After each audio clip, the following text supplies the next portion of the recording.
Hey everyone, it's Kong again with another episode of Should You Summon. As always, I'm going to be presenting high-level overviews to help you decide whether this banner is worth your hard-earned vouchers and crystals. This month's banner features Nornorin and Saphirine from Langrisser Mobile and runs from February 13th to March 12th. Any SSR you pull has a 40% chance of being either featured unit, with the remaining 20% chance reserved for any random off-banner in the regular summoning pool. I'm going to keep this episode uncharacteristically brief and even more high-level overviewy, for reasons we'll get into. But here's a whirlwind tour of these new characters, starting with Nornorin.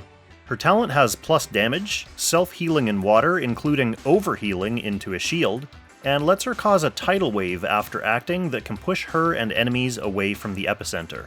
If this wave causes displacement, she gets to act again without moving. She has a normal act again skill as well, with mobility reduction mitigation in water, and a self-centered AoE that blocks act again. Her 3C skill is a single target attack that has a stat reducing aura, ignores defense, and nullifies armor skills. She's a member of Legion of Glory, buffed by Ledin, Elwyn, Grenier, and Bright Summoner, Strategic Masters, buffed by Altemuller, Lanford, and Grenshiel, and Meteor Strike, buffed by Zerida and Epsilon. For bonds, she doesn't unlock anyone else's bonds, and she needs Prisha for her own defensive bond. For content, in PvE, she's actually a top-tier option against Jormungandr because she removes his terrain bonus while still contributing DPS. On the PvP side, she's an option for dedicated rush teams because she can chain her act again and wave push to propel her forward and reach enemies quickly. For mixed or flex strategies, there's simply not as much box space to fit her in. For her build, both classes are fine, but why wouldn't you make Water Fairy aquatic class? Breeze is always great, especially for units with threatening reach, but since she already has plenty of damage in her kit, Full Moon is an option as well. She can use Ragnarok or Reaper depending on whether you're going to try single target assassination or splashing AoEs, Last Rites, Owl Hat, and Spirit Boots to give her some sneaky extra reach after her act agains.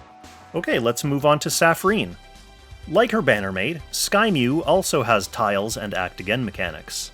Other than that, she's basically a long-range mage with plus int in her talent. When she uses a skill, she summons a sprite associated with that skill. She can have 2 sprites on the field at a time. After acting, if she didn't deal damage, she can choose to eat one of those sprites, instantly refreshing the cooldown of the associated skill and acting again in place.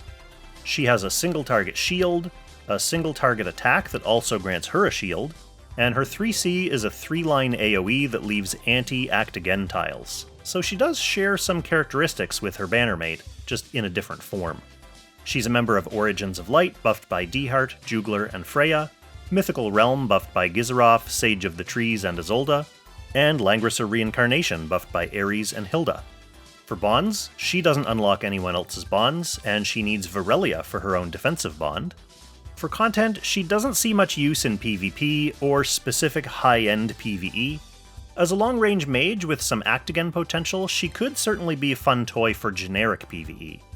For her build, her Holy class has more bulk, but her Mage class has plus AoE damage and doesn't get eaten in one gulp by Dragon Slayer, in the unlikely event you try to use her in PvP. Just borrow some generic mage gear, Breeze will give some needed damage, and mobility certainly never hurts. Okay, onwards and upwards to the notes for noobs. Nornorin is an option for one specific PvE fight, and one specific style of Apex box that isn't necessarily even meta a month from now. Or now, for that matter. Saphirine, she's skippable. She's fine, she's not a bad character like by any means, but you don't really need her for anything. Now, a bunch of off-meta niche lovers are going to fill my comments talking about how much they love niche characters, and that's good, I hope you have fun. These characters aren't bad, I have to keep reiterating that. They just don't change much. Neither hero is particularly exciting, so I hope you'll forgive me for skimming a bit here, but again, that's a good thing. Zilong has been throwing a steady stream of fastballs, and we've been struggling to keep up, so a month of saving and shoring up our resources is actually pretty welcome. And on that note, let's move along to my usual reminder about upcoming banners. The remainder of this month features some strong meta characters returning on raid-up banners, Eshin and Christiane, Tyrantel with Grenshiel, and Celica with Gun. Nemia is also back on a Destiny banner with Emperor Lavina and Sagni. Finally, a Destiny banner with the Transcender, Ed Ankelmo, and Tormilk will round out the month. But listen, this is important. The real answer to what you should summon is next month's hero. Save up. The next major update features Dragon Slayer, the LLR version of Vargas, and he's bananas. He essentially splits the Apex meta for the next 2 seasons into boxes that ban Vargas and deal with Enya, and boxes that ban Enya and try not to get full team soloed by Vargas. He's, frankly, a pretty worryingly designed unit.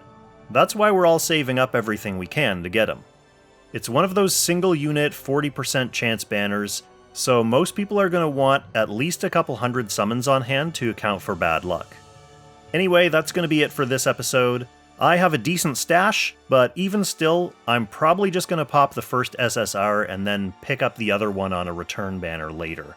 I want to make sure I have a few hundred summons for at least 1 or 2 copies of Vargas. How about you? Let us know your summoning plans in the comments or on This Old Neon's Discord.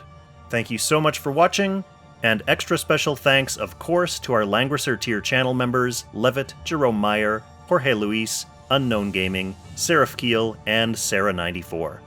Thanks for supporting the channel, I wish you all the best of luck, and I will catch you in the next Should You Summon.